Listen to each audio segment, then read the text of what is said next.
So obviously did not finish grading the assignment 1 yesterday. So I gives me something to do this weekend.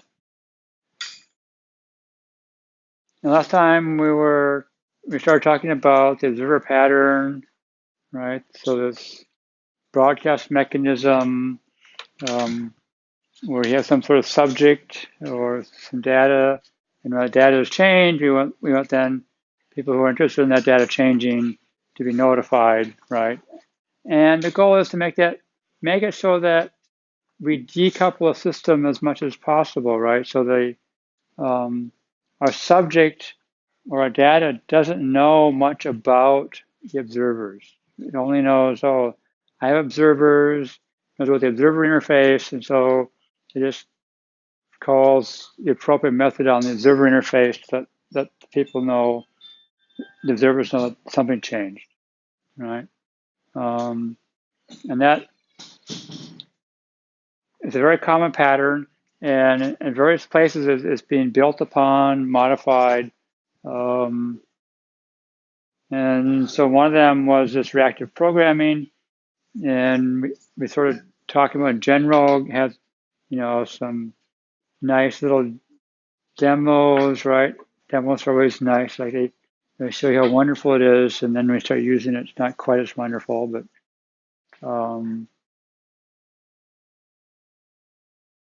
and so a couple of libraries which are very popular in the Java world is RxJava, and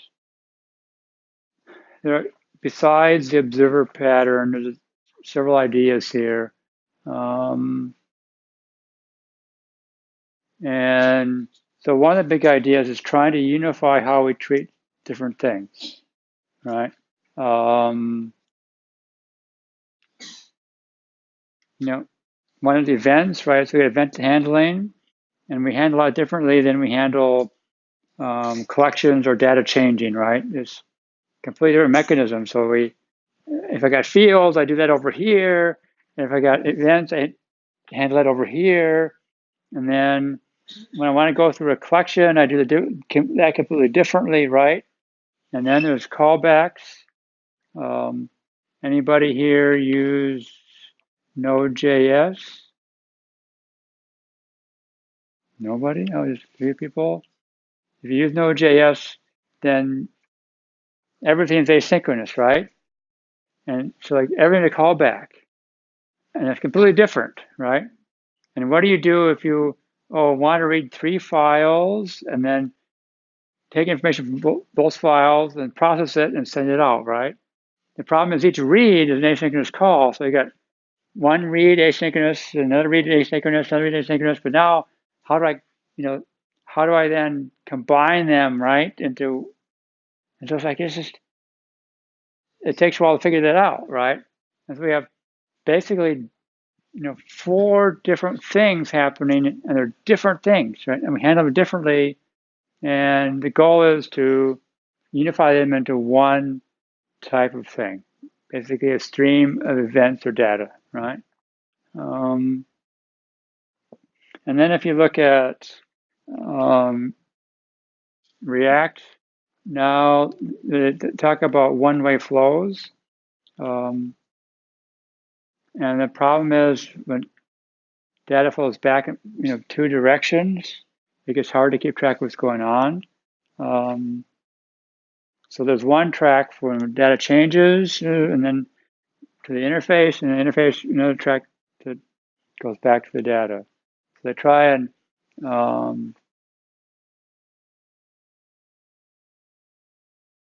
so these are the 2 big ideas that you'll see used here. Oh, that's interesting.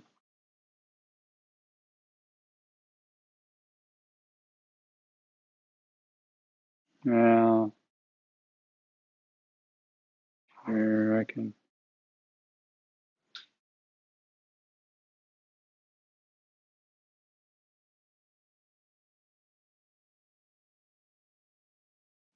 So when you look at an iterator, right, going through elements of a collection, and when we call process each element, some function call, if we plot that in a timeline, it looks like something like this. This is, when the elements are processed, right? One after the other. There's a short delay. It's pretty small, but they are done sequentially, right? So on a timeline, it looks like something like this. First element, second element, third element. But now it may look like this because it may take longer to, to process an element, depending on what the value is, what we're doing.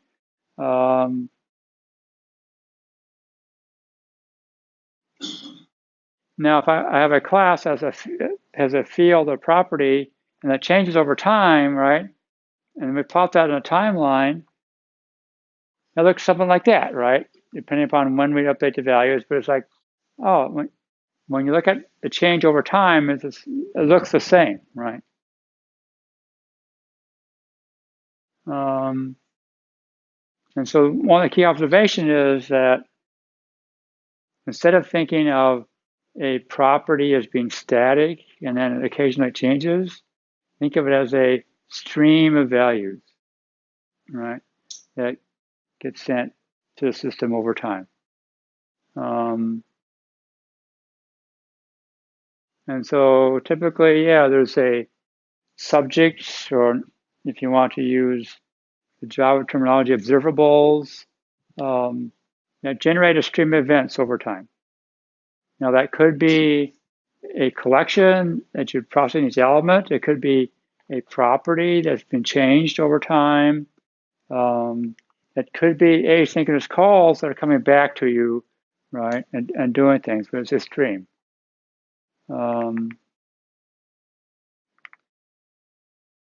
Any stream support this sort of typical functional programming map, reduce, filter, so you can actually do common things to them.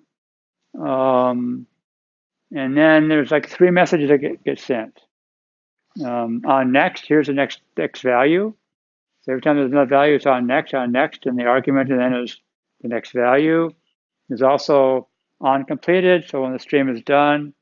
So if you're going through a collection, when you get the end, then, okay, when you're done, you say, okay, I'm done. It's an on completed. And then there's, when something went wrong, on air.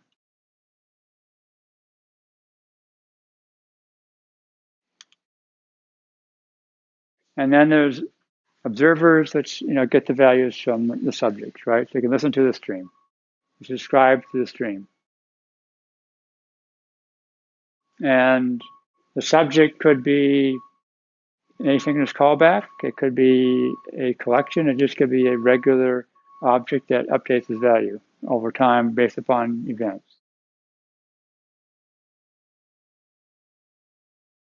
And then there's, various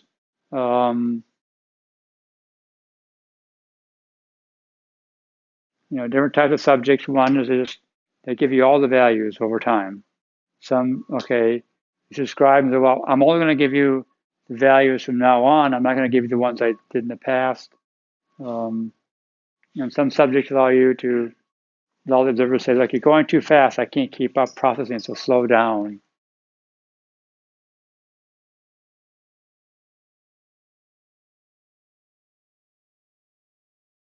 So there's a bunch of different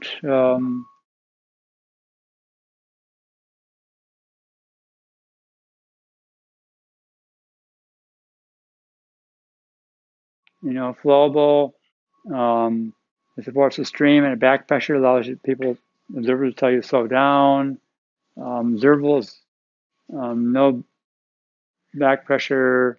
A single is to generate one element in the stream, and then you're done. It's a bunch of different types of generators in RxJava. And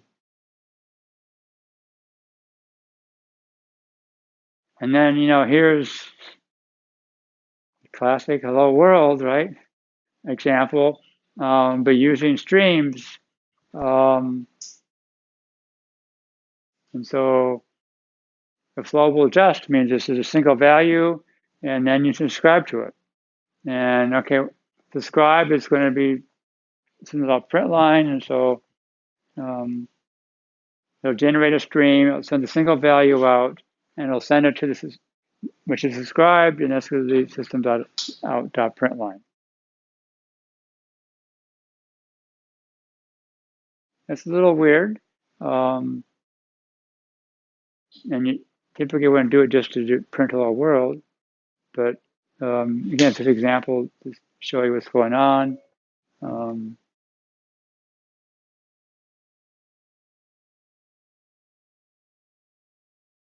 There's a bunch of subscribe methods. So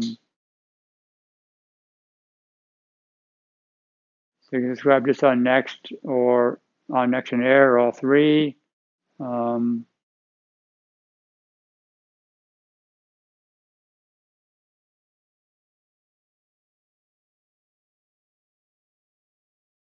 Now in Java, starting with Java 8 and onward, they added lambdas. And prior to Java 8, there was no way to have a function. You only had methods, right? Which meant everything had to be in a class.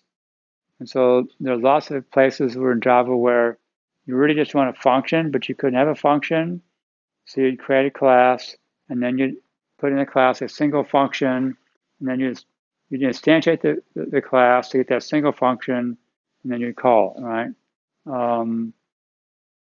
So a consumer is an example of that. But now what happens is in Java 8 later, we can use a lambda in replace of these crazy classes with one function. And so now we can actually, instead of instantiate a consumer object, we can just create a lambda. And so I can subscribe, I can basically put in a function which then gets the value and does something with it. And that something could be passing on to an object to actually do something more interesting. But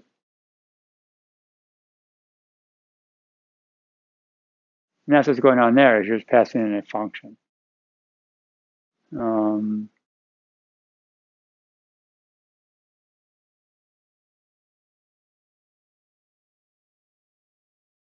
A slightly larger example.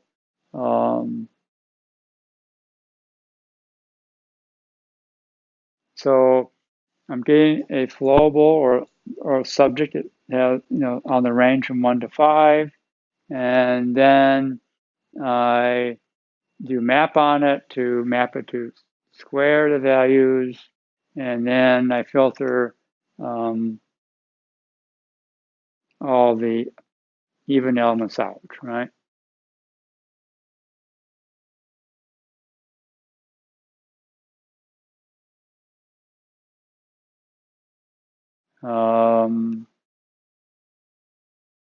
Was filter, so I want to get the even elements.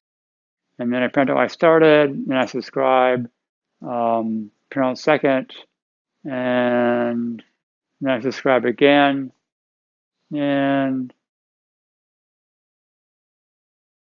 the output is first I get start, and I subscribe, so I get the 2 and 16, and I get second, and the second one gets the stream.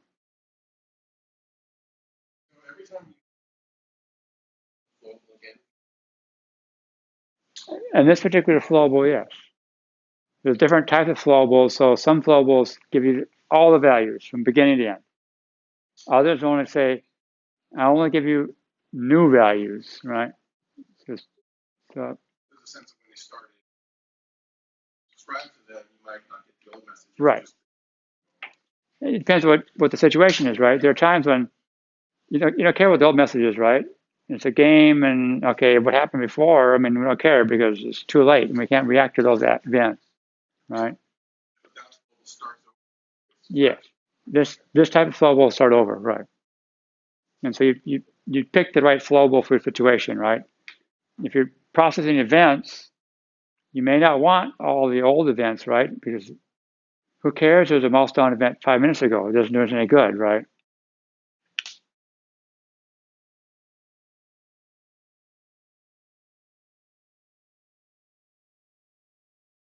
And then, yeah, that particular flow will only have a fixed number to start with. How do we get things which are more dynamic? There's various ways we're going to do that with emitters and subjects.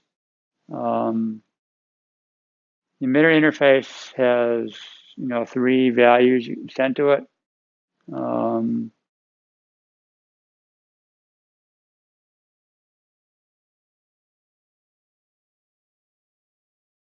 So what's happening here is I'm creating an emitter, and then I'm sending various values. I can do that in a separate thread if I wanted to. And then I subscribe to it. And what I'm doing is I'm subscribing with 3 functions. So I'm getting the onNext. I'm also getting the onComplete. And I'm also getting what happens when there's an error.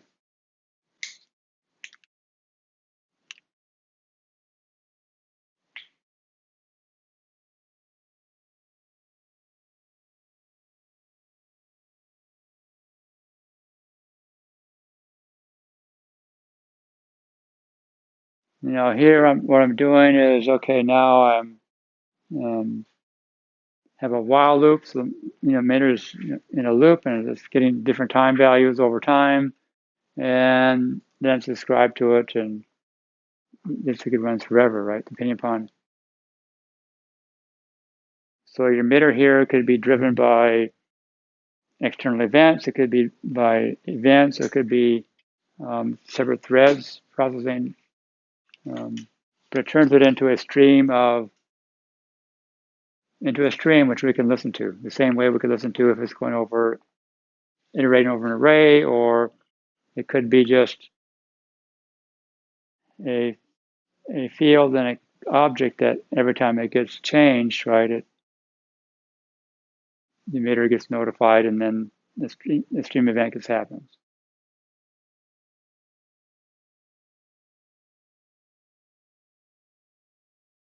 And again, yeah, we're doing also one function to keep the example small, but it could have happened in a method call. And our subject or observable just knows to pass the thing on to the stream, right? That's it.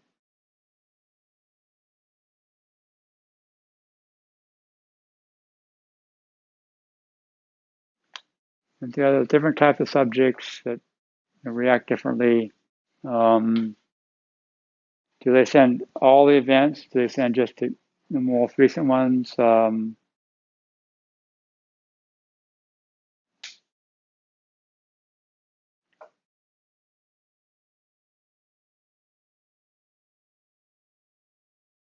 again, a difference between observer pattern is these can be chained together. So it's not like there's one subject and sort of spoke with different observers. It could be a subject, and it sends it on to observer 1, and observer 1 sends it on to observer 2, right? So there's a whole chain going on.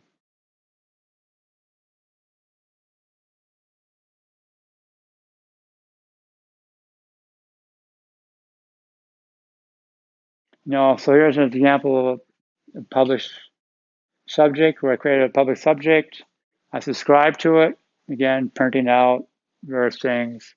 And then when I call next, send next to it to send data to our subject, you'll then broadcast it to send it on the stream. And then I can subscribe again. In this case, I'm only interested in the events or the data, not the error messages or the complete. And then I can send more stuff, and I can say complete. And the output becomes, well, first I get start, and then I get A, and I subscribe again. So I've got 2 subscribers to the same stream, and it's later, and I get B, because this only gives us the new values, not the previous values.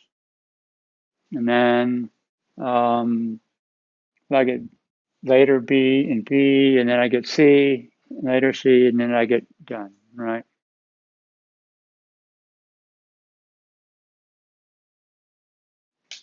So this starts to act like our publish subject is like a subject and observer pattern broadcasting to all the subscribers, right? So it's basically a system that's based upon the observer pattern and some functional concept of map and reduce filter.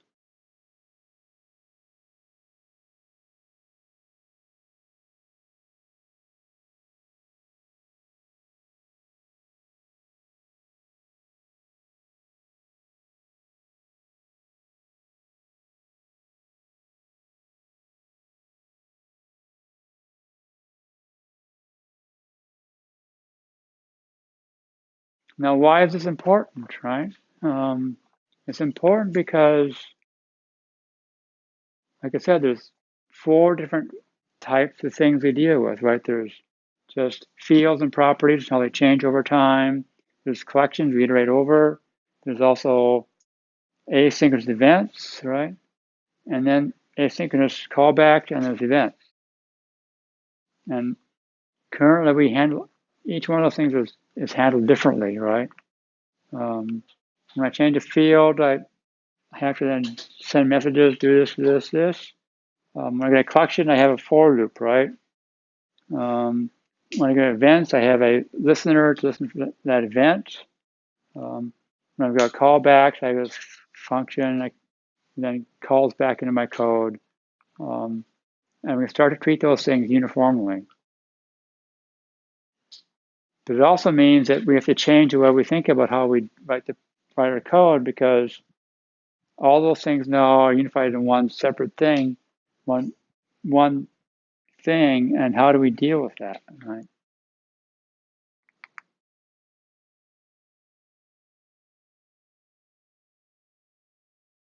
And then the different examples of the behavior subject, so they're different, because now it gives us all the values from the beginning to the end. Even doesn't matter when we subscribe. So when I subscribe to later, I get A and B. I get A again because it always starts from the beginning.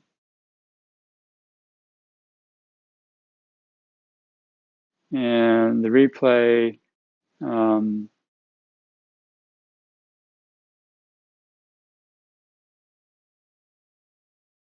well, I guess behavior subject gives us the current value and the future ones, and then replay gives you from the very beginning.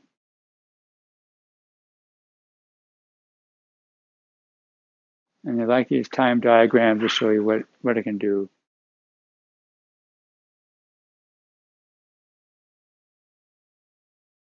All right, to show you, okay.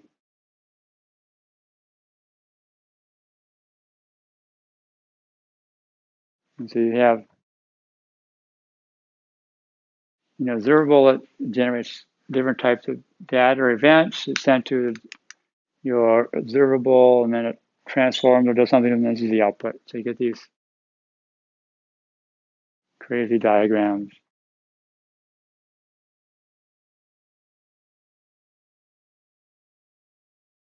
And so the publish subject only get the future events, behavior you get, right? The current plus the future, and the replay you get all of them.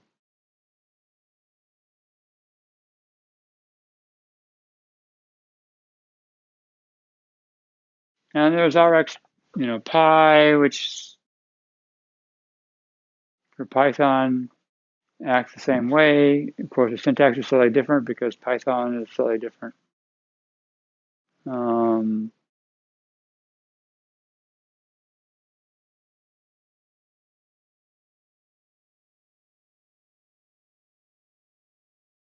Right, and so there's various ways. So the same examples is in Python. that give us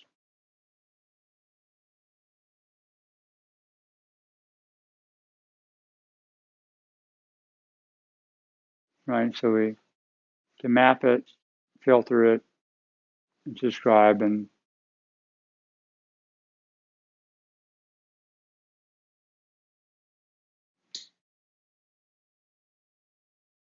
here we're getting two observables and merging together into one stream. So the Node.js example I gave earlier, where I want to read 3 files, all done asynchronously. It's like painful, right? How do I combine 3 separate asynchronous calls together? Well, I can just create 3 observables, 1 for each of those reads, and then merge them into another stream. And then in that single stream, I get all 3 results, and then I can process them.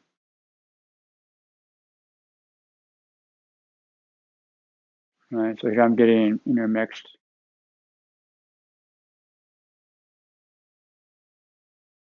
And then in the same example of the publish subjects and the replay subjects.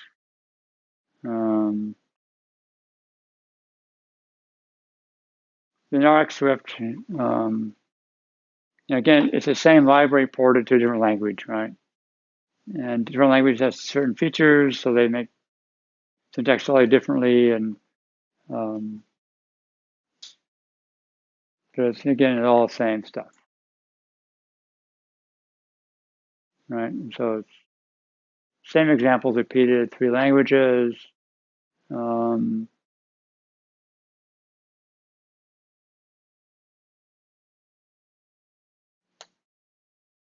Here, just an example of a network call, right? And converting the callback on network call into a stream.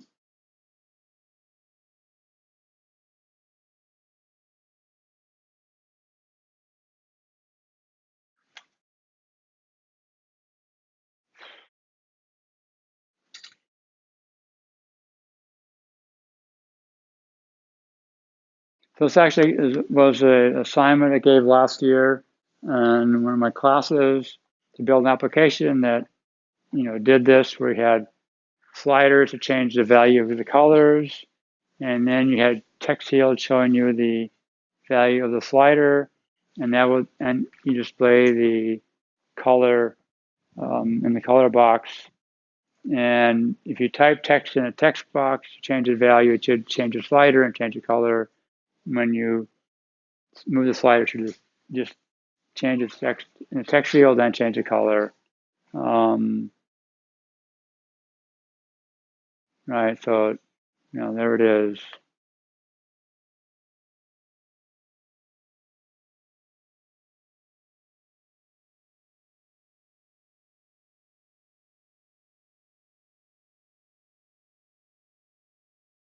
And then you should be able to change, right, the text in the text field, and it changes the color, and it changes the slider.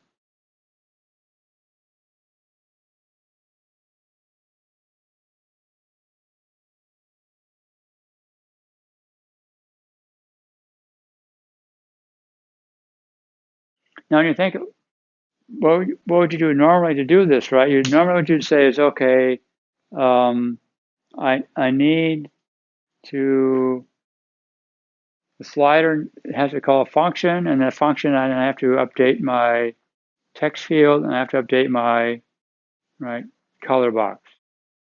And then when you type in the text field, what do you have to do? You need a listener to listen when they type the text, and then that has to update the slider, right? So you need a reference to the sliders and the text fields, and you have a callback function on for each one of them, right? So now we need 6 references, because when the slider changes, we change the text field, right? When the text field changes, we need a reference to the slider, and we need callbacks to all of them. And then I have a color class to keep track of what the color is. So that change the color. So when the slider changes, I change the color object and I change its text field, and then I tell the display to get updated. So there's the standard thing of the slider callback. When it changes, get the value of the slider, convert the value to a string, set the text field to that string, change the color of the box, and store the current color, right? And the text field callback, when you get the characters, get the value of the text field, change it to a number, change the slider, change the color of the box, and set the color value object, keep track of it. And then here is, just one of the slider callbacks doing all this stuff, right?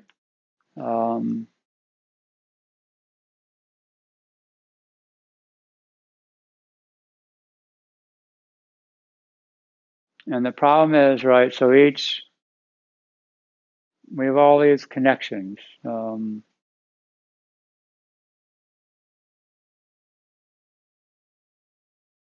it starts to get more and more complicated as we get, so the students actually did this, and there was a function, reach slider, and it was this long, and they repeated it over and over again, right? And if this slightly changed, instead of the red slider, the green slider. Now what happens if you have one for the alpha, right? And it just gets messy, right? So using this Rx, in this case Swift, well,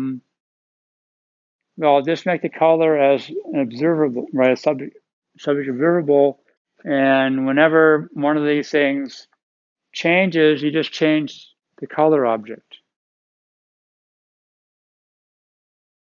And then you make all these things, right, subscribe to that stream from that observable. Now it's just, well, if the red text changes, it just changes the red value in the color object, and we're done. We don't have to worry about anything else, right? And then all these things get notified of the current value when it changes, and they update appropriately. So all of a sudden, having each slider callback function do something slightly different, all it does is just change the red slider, changes the red color and color. All the red text field does when it changes, you change the red, right? And so it simplifies the flow of the program. And then if I use the alpha, then what do? Well, I just then have that text field and slider just change the alpha value in the object, and I don't have to worry about over here. I just change one thing.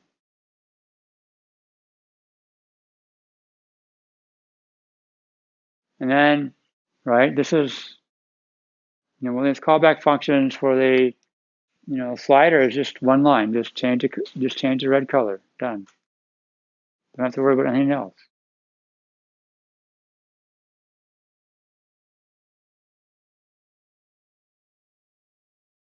And then there was this,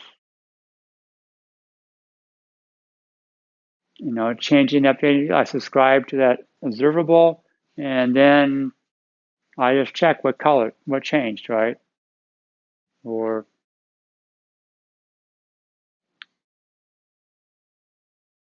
And then I just update the appropriate things, and that changes all the.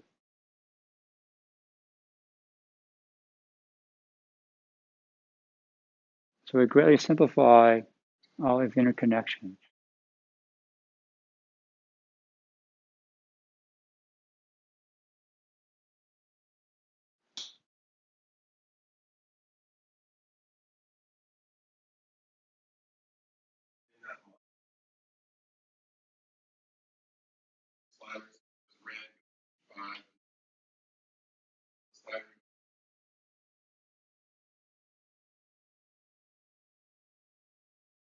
Yeah, it depends upon what system you're using, how you're using it.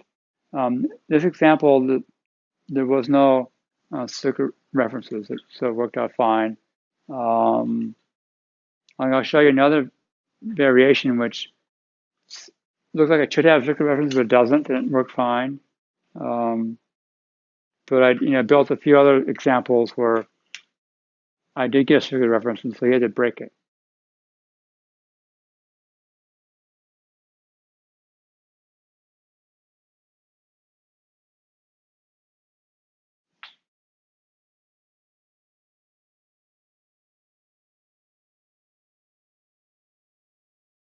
So the reactive people said, look, in mathematics, when you say x equals to y, it means the values are the same, right? And programming just means, well, take the current value of y and put it in x. And then when y changes, they're different, right? So the functional reactive programming said, we should have variables like that. When you say they're equal, then they're equal. They're the same thing. They're the same value. Not at that instant, but they're going to be the same from now on.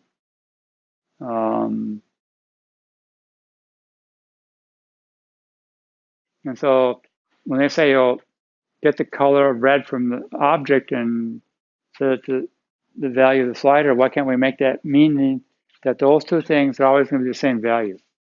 One changes, the other one changes.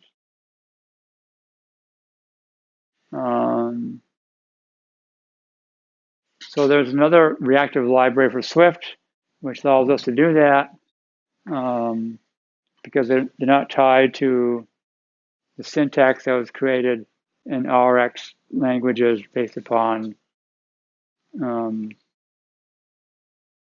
JavaScript and C#. So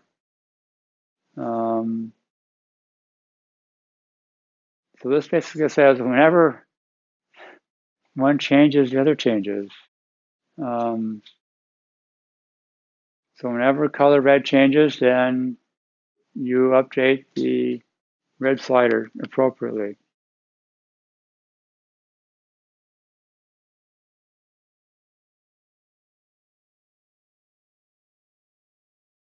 There's some weird things, but then we get this.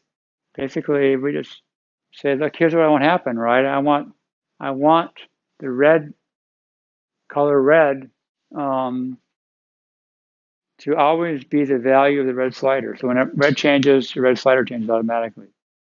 I want whenever the color red changes, update the text automatically. And so that becomes, we declare what we want to happen, right? Whenever color.red, color.blue, color.green changes, then we're going to update automatically the slider and the text field. We don't have to say, oh, this changed, now do something. It's like, here's what we want to happen.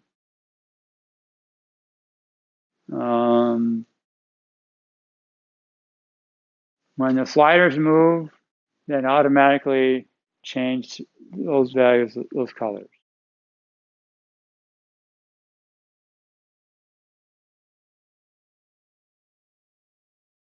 And when the text fields change, then change those colors.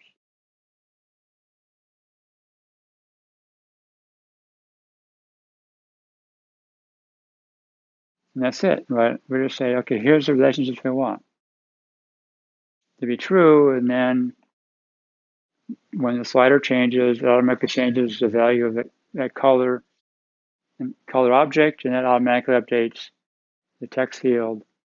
And we also then do so this is where it appears to be circular because you have, when the slider changes, it changes the text field, right? But when the text field changes, it also changes the slider. But there wasn't the system was smart enough to. But it becomes a different way of thinking, right? Because now it's like, instead of saying, okay, this happened, now I do this and this and this, it becomes, I set up these relationships. And that's probably why they call it declarative, because like, I'm telling you what I want to happen, not telling you how to do what I want you to do.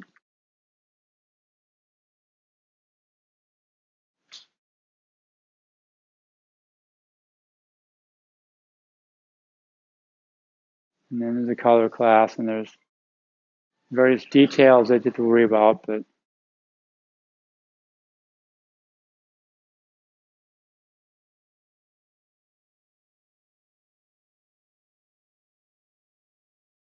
so this is a growing area that people are interested in applying.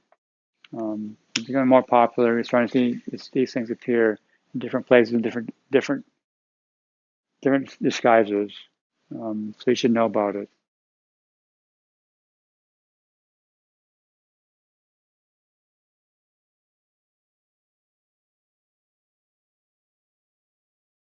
Yeah, so it becomes what do we want done as opposed to how to do it.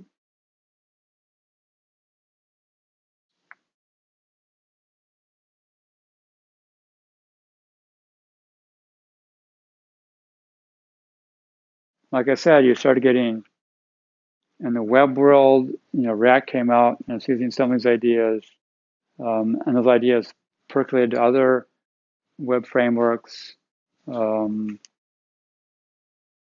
In the mobile world, Android has what they call Room and architecture components. They use these ideas, some of these ideas. On the iOS world now, Apple has came out with their Swift UI and their combined frameworks to have similar ideas. Google has their system called Flutter for cross-platform development. That uses these ideas too. So we're starting to see these ideas are growing, right, in use.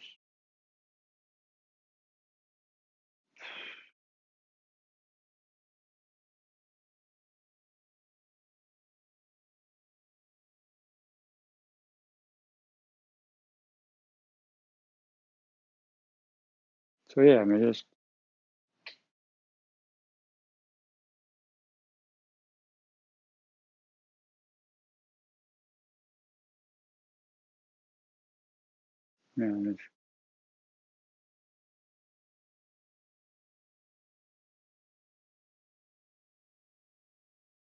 so yeah, that's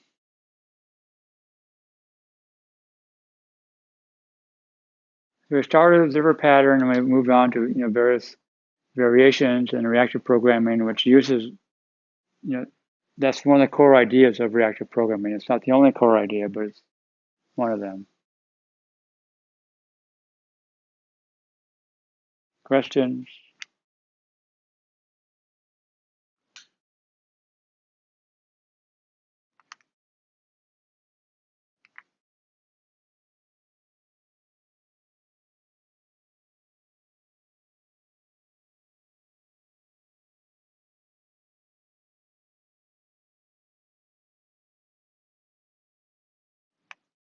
Let's then go on to two other patterns. Iterator pattern and the command pattern.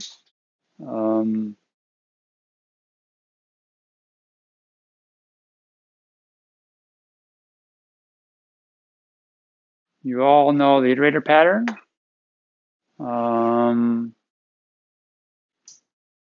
But the goal is, how do you give access to elements of a collection without exposing the structure of the collection, right? The goal here is, now we're programming, is we hide the internal structure of our objects, right? So if I got some sort of list, you don't want the code that uses a list to have to worry about whether it's a linked list or an array, right? That should be hidden inside the list. So that if we decide later to go from a linked list to an array structure, we can do that without having to modify all the code that uses that list.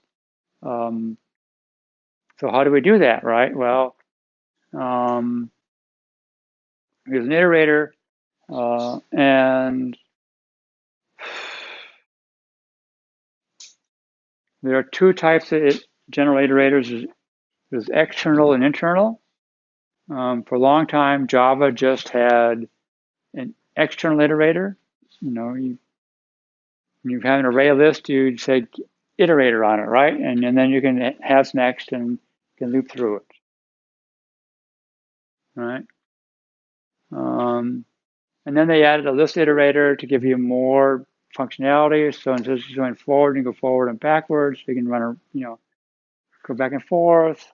And you can also possibly, when you're iterating, add things to the list. So this is just a slightly more functional version of the iterator.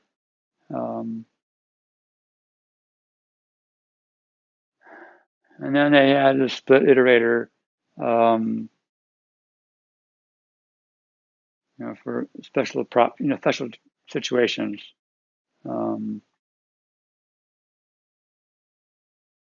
Now in Java 8, they added for each. And so here's an example of this going through a list, right? You get the iterator, well, has next, you do something, get the next thing, do something, right? So you've all done this. Well, all the people who do Java have done this many times, right? And then there is this the syntactic sugar for a smaller version, right? So for element and strings, do this. So it's behind the scenes, it's doing the same thing, right? But it's definitely preferable than doing that because less typing, it's more concise.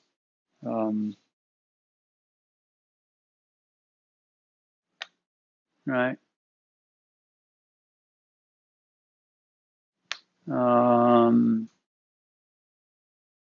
Python has their for in collection iterator.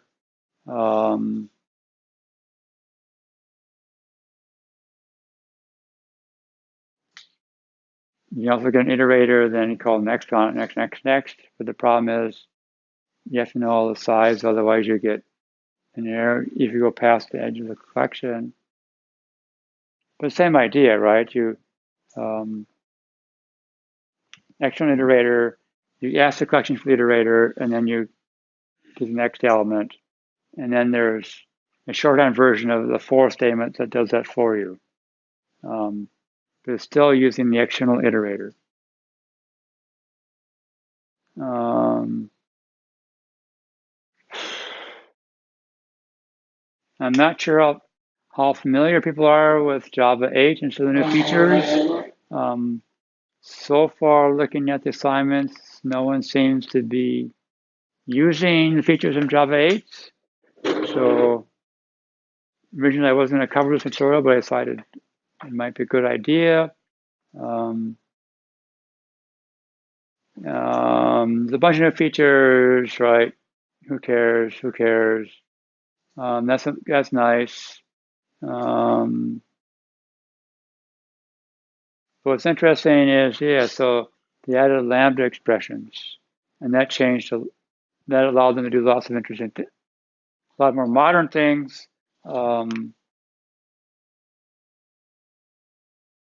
And then you get collections and streams, which are internal iterators.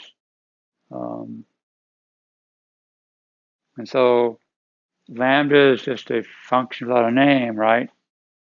And then I can create it and assign it to a variable, pass it in to a function or method.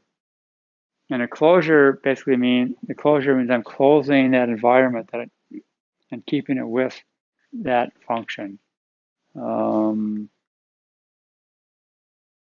there it is. So I'm creating this is a Java Lambda, has 2 arguments, and it just adds them together, right? And here's another one where, right, 2 arguments, and then I have a for loop. It's printing out. Again, it's not doing anything interesting, but it's just showing the syntax that we can use in Java. And then often you can use a shortcut version when the type of the argument is going to be clear. And then so if there's only one argument, you don't need a parentheses, but there's multiple arguments, you need parentheses and a list of them.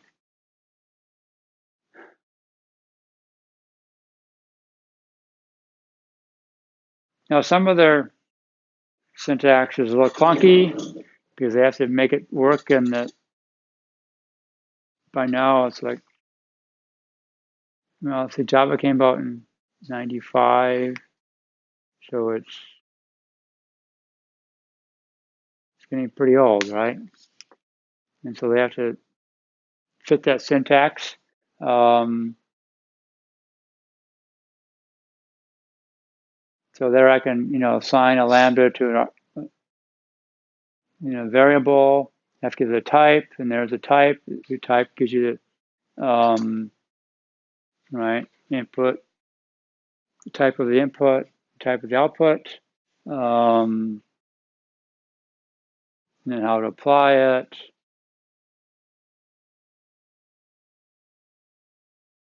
If I've got two arguments, there's a by function, and then I can just apply again. And there's predicates, and there's like, so lambdas go, that's sort of clunky because now I have to keep track of what type of lambda is it to assign the variable, and there's different names, and different ways to evaluate them. And a consumer has input but no output.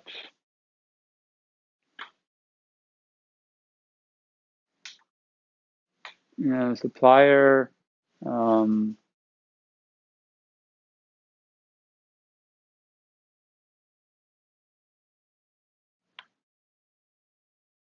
has no input but has output based on something. So there's a bunch of the different types, but typically we don't use them that way, so you don't have to worry about the by function and all this crazy nomenclature. Now what does happen is in the past, Java had always interfaces that contain one function or method, that's it. And one some people are familiar with right now is the comparator, right? So it's a interface that has one function. And so some people, assignment one, they created a comparator for each. So what you do to get this one function, you create a class. In that class, you create one method, right? And then to use it, you instantiate the class. And it's really clunky, right? I mean, why am I creating a class and then instantiating an object to call it a function? So what you can do now is, if you have an interface with one method, you can, instead of having to create a separate class, you can use a lambda for that interface. So an example, Runnable has one method, is run. So now I can declare a test of type runnable and assign it a lambda. Since the run method doesn't have any arguments, I give a lambda with no argument and then do something. And then here I'm creating a new thread on a runnable object. And then I can just call start on it, and then the thread runs. So I don't have to create a class that implements the runnable interface, and then in that class create a method, and then create a new instance of that runnable thing I just created. I just use a lambda. It's like, why did it take you 25 years to realize that, right, what you're doing was clunky, right? And you're corrupting all these programmers thinking that somehow that was okay. And then OnClick, right? So OnClickListener has that one method. But look, we can just do that, right? It's like, okay, finally they're doing something reasonable. And For Python, right, they've had lambdas in the beginning, but Python just always misses the mark a little bit. So in Python, your lambdas can only be one line long, one statement. What?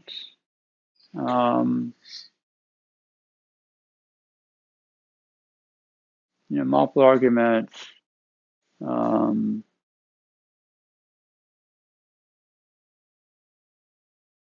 the good news is they do have closures. So when you look at this example, what's going on here? So the function adder returns a lambda, and that lambda references the argument. So I create adder 5, adder 9, and then when I call adder 5 and pass in 1, what I get back is 6, which you expect, right? Because n is 5, and then I add the 1 to it, I get 6. But what's interesting is now when I call add 9 and pass in 1, I get 10. Well, because the n in that case was 9, right? If you don't think about it, it seems very reasonable. Once you start thinking about it, it becomes like, oh, wait. In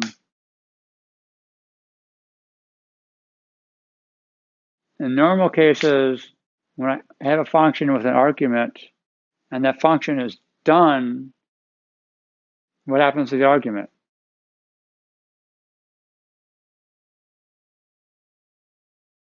It's gone, right? So somehow the argument stays around, but it's unique to that one lambda, right? Each of the lambdas has a different copy, different value for n. Right? That's what a closure does. Is it when you pass a lambda around, it keeps track of the environment it was created in, and all the values available to it at that point.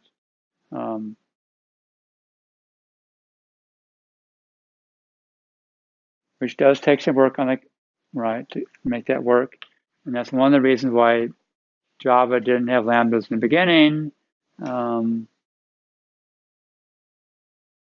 then it didn't have lambdas because they were too busy doing other things, and also because it would require less extra work on the compiler part, and people were complaining that they're moving too fast. And then it became rich and famous and all powerful, so they got lazy. And then C# started adding all these new features, and then all of a sudden the Java team realized, oh wait, everyone's going that direction, and we're still going that direction. We better change course, otherwise we'll miss out.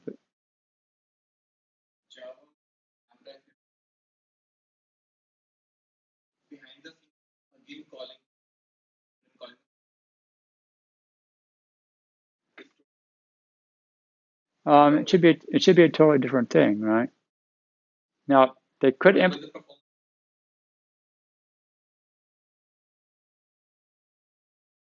I haven't looked at how they implement it. They could, of course, behind the scenes, create a separate class for it, and then instantiate the class where you went. They created a class and instantiated a class.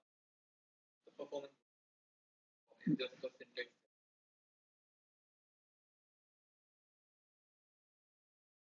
Yeah, but mainly we care about the syntax, right? And what it does for us.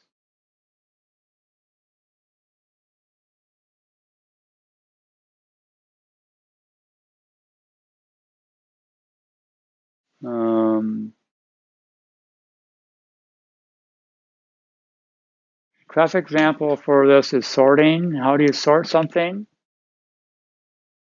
Well, you want to write a sort routine once, right? But the problem with that is anytime you sort things, you need to know how to compare the elements. One is, do I use sort by PID or by name, right? And that's the only thing that changes, right, is how you compare the objects. And there could be multiple ways to compare the objects. The problem with is if you just write a general purpose sort routine, you need to know how do you tell that sort routine, here's how you compare objects. Well, the standard answer going way back into even the C land is like, oh, what you do is you pass in a function, a pointer to a function which has 2 arguments, right? And you pass in, that function tells you how to compare the 2 elements, right? And so now what you do is the standard thing is well, in Java, prior to Java 8, you'd have to pass in a comparator thing, right?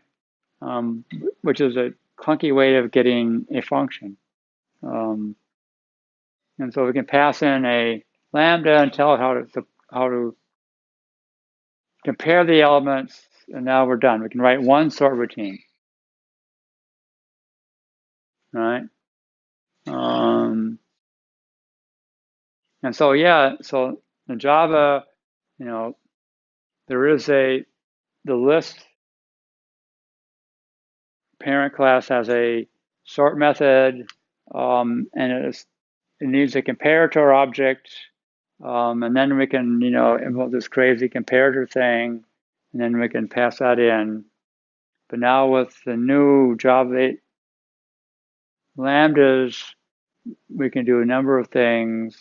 One is you can do comparator to comparing and pass in a lambda, which tells all you do is you say which property or function should I call in the object to compare it with, right? So I'm going to just call it PIDs on both of them, and that's how you're going to use to sort it. Then you pass it in, or you can just pass in a lambda saying here are the 2 objects, and then explicitly do that, right?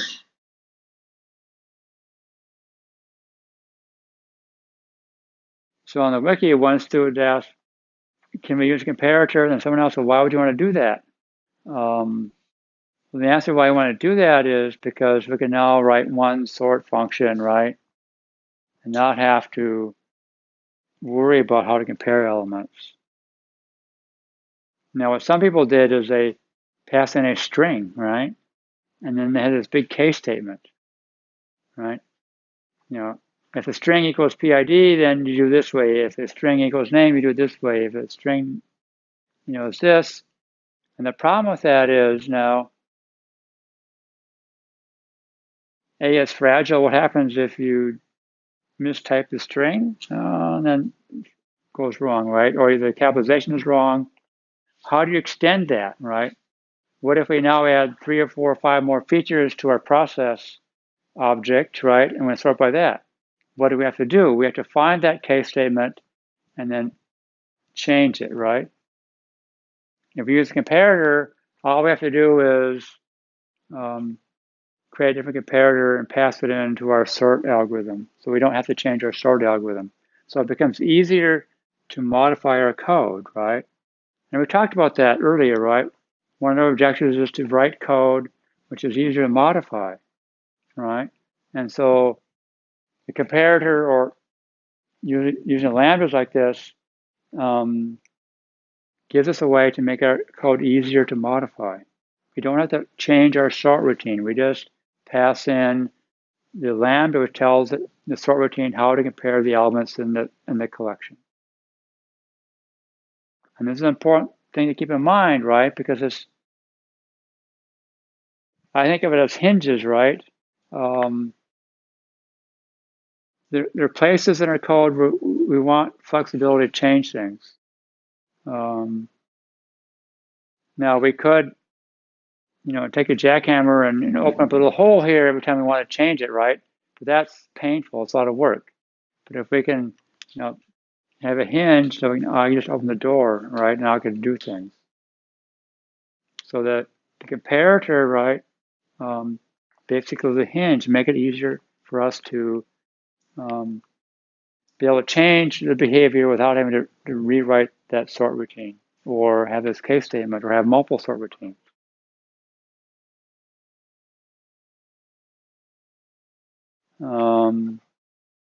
And then, yeah, Swift has lambdas too, so it's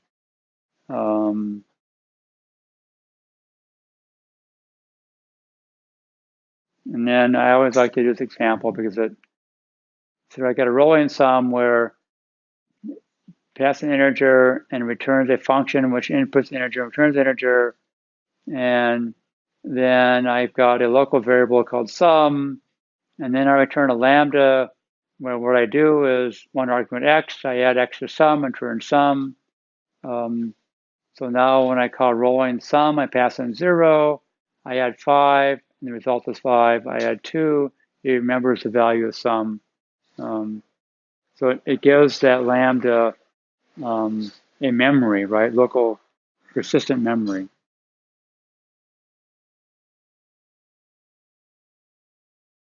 And yeah, there's documentation.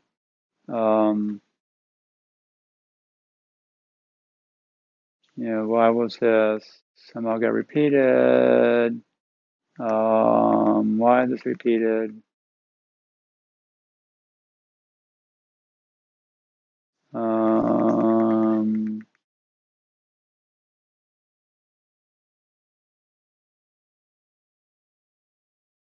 Now, why is this important? Once we've got lambdas, we can now have what are called internal iterators. They're called internal iterators because from the outside, we don't worry about going through the elements. We say, here's what I want you to do. And you give it to it. And then internally, there's a loop, for loop, that goes from beginning to the end of that collection. So create, an array of strings, and then create a list out of it. And now what I want to do is I want to loop through all the elements and print them out, right? But I'm not doing, there's not a for statement here. There's not a, while has next print out. It's just what do you want to do? Just print out, right? And so I pass in a lambda, has one argument, which is going to be each element of that collection, and then print out.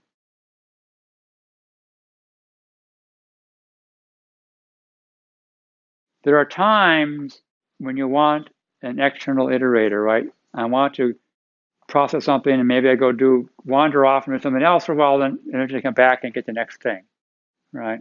Because a lot of times I just want to go through the entire, go through and find the maximum value, right? Go through and print it out, go through, do something.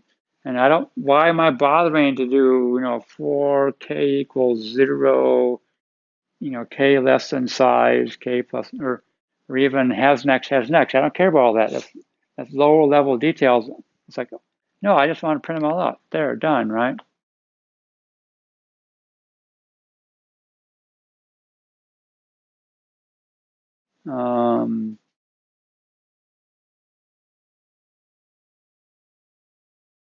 Yeah, structural iterators are good for, go find the first element greater than 10 and stop, right?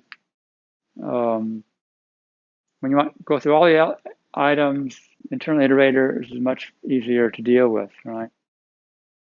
And it makes the code easier to read, but it's more concise. And it's like, oh, for each, do this, right? Oh, what that means is performance operation in all the elements, done, right? I don't have to go through get the iterator out, while next, and then look in the loop and see what you're actually doing. It's just right there. Lambdas reusable.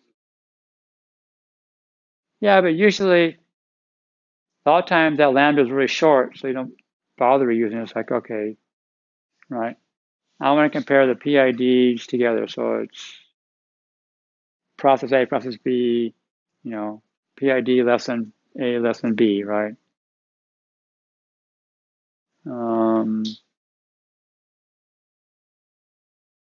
Right, so and then once you've got these for each, then the next step is to have a map and reduce and filter and all those. So then we can not just go through all elements, we do other interesting things to all the elements.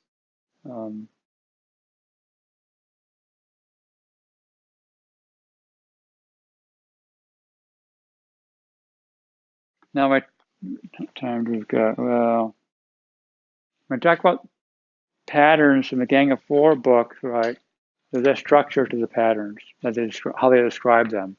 There's an intent. What's the goal of this pattern, right?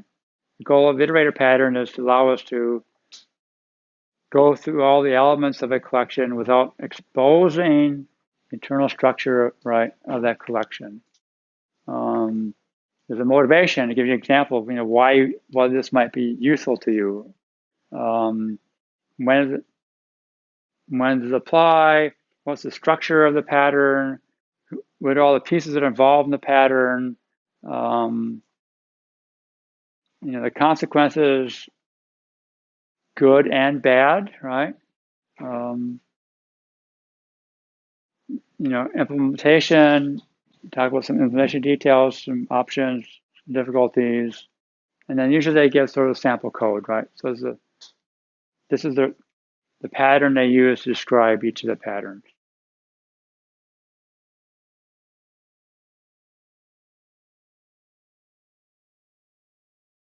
Right, so the structure of the iterator pattern is there's an aggregate, a collection of things, a group of stuff, and there's some function we call for the external iterator to give me the iterator. Then there is some iterator interface that defines what the iterator can do. Again, there's an external iterator. And again, this is an abstract class. And so in Java, there is a collection class, which sits on top, right? It defines, there's a method called iterator that subclass have to implement. Then there's a concrete aggregate, so array list, vector, linked list. And then for each concrete aggregate, there is a concrete iterator for that collection, right? So if you go in the source code for Java and look into array list, there is a iterator just for the array list. Why? Because that concrete iterator has to know the structure of that collection, right? It has to know that it's an array. They go from 0 to size -1. If it's a linked list, it has to know how to go from one element to the next, right? Keep track of it. And this concrete iterator is never really exposed, right? You just say iterator, and that function returns the iterator interface. So our code doesn't know the concrete type. And the reason we don't want to know the concrete type is as soon as we know the concrete type and our code states it, now we cannot change the type of collection we're using because we didn't go find, right, all the places we use that iterator of the concrete type. Again, an example of where, right, we're trying to make it easy to change our code, right?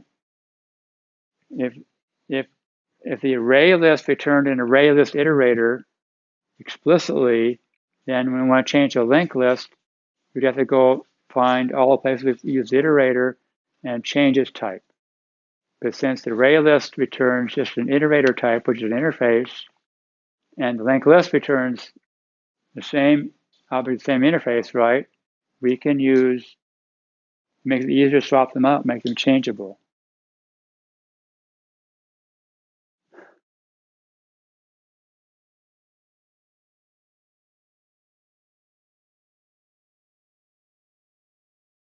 And yeah, this is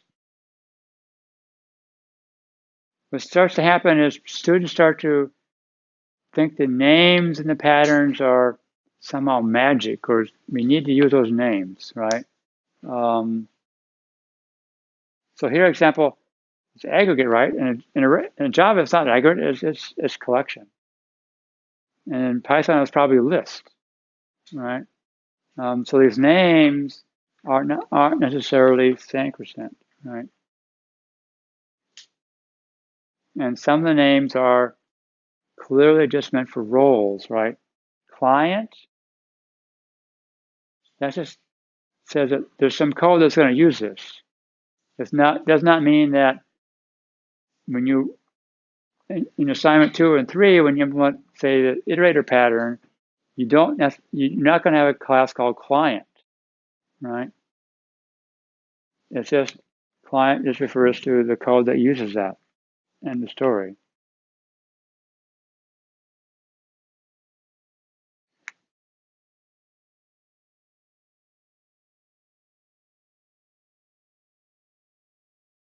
Well, everyone's still awake. I haven't put people to sleep yet.